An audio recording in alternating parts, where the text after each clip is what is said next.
nama saya Theodosius Agung dari Prodi D3 Keperawatan. Di sini saya akan menjelaskan sistem pernafasan. Sistem pernafasan pada manusia adalah sekumpulan organ yang terlibat dalam proses pertukaran oksigen dan karbon dioksida dalam darah. Seseorang dapat dikatakan memiliki laju pernafasan normal apabila ia bernafas sebanyak 12-20 kali per menit saat istirahat dan berlangsung secara berkesinambungan. Sistem pernafasan ada dua, yaitu sistem pernafasan bagian atas.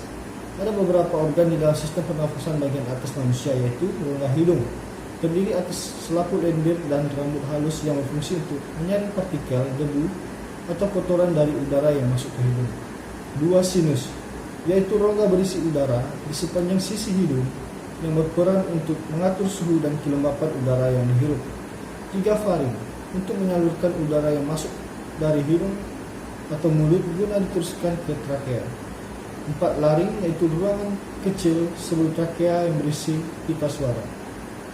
Dan ada sistem pernafasan bagian bawah. Beberapa organ dalam sistem pernafasan bagian bawah meliputi satu trakea, yaitu jalan nafas utama paru-paru yang terletak di bawah laring. Dua bronkus, cabang dari trakea yang berfungsi untuk meneruskan udara ke paru-paru, dan cabang terkecilnya dikenal dengan bronkiolus. Tiga paru-paru, terdiri dari jutaan alveolus yang menerima udara dari bronkiolus dan bertugas menjadi tempat pertukaran oksigen dan karbon dioksida. Dan keempat, diafragma, yaitu otot pernafasan utama yang dapat berkontraksi dan berelaksasi secara bergantian sehingga membuat udara dapat masuk dan keluar dari paru-paru. Cara kerja sistem pernafasan pada manusia yaitu: satu, ketika menarik nafas atau inhalasi, diafragma dan otot-otot di antara tulang rusuk dan akan berkontraksi dan meluaskan rongga dada sehingga paru-paru bisa mengembang dan terisi udara.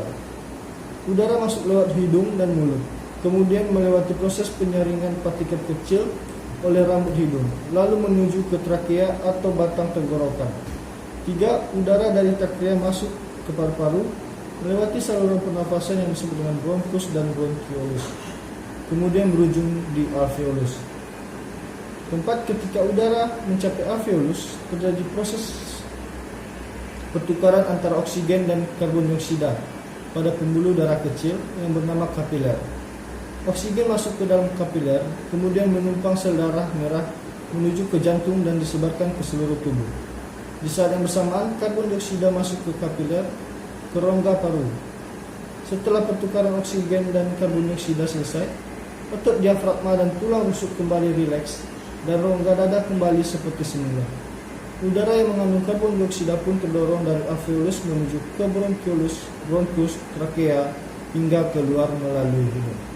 Sekian penjelasan saya tentang sistem pernafasan. Terima kasih.